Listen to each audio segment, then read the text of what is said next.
حالات آنے کی وجہ، یہ حالات جو آتے ہیں اس کی وجہ یہ ہے کہ اللہ رب العزت کے مختلف اسماء ہیں۔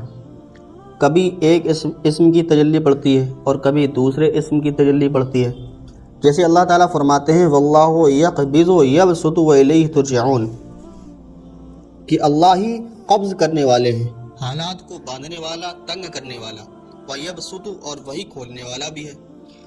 تو کبھی اللہ کے اسم قابض کی تجلی پڑتی ہے تو ہر طرف سے بڑی خبریں آنے لگیں اور ہر طرف سے امیدیں ٹوٹنے لگیں، مشکل حالات سامنے آنے لگے۔ اور کبھی باسط کی تجلی پڑ جاتی ہے تو پھر ہر طرف سے خوشی کی خبریں آنے لگتی ہیں۔ الٹا قدم بھی رکھو تو اللہ تعالیٰ سیدھا کر دیتے ہیں۔ تو یہ اللہ تعالیٰ کے اسماء کی تجلیات بندے پر پڑتی ہیں۔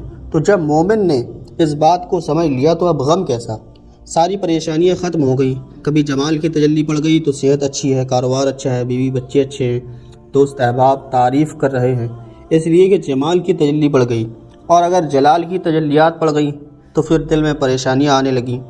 تو یہ اللہ رب العزت کے مختلف اسماء کی تجلیات بندے کے قلب پر وارد ہوتی ہیں اور ویسے ہی اس کے حالات ہوتے ہیں۔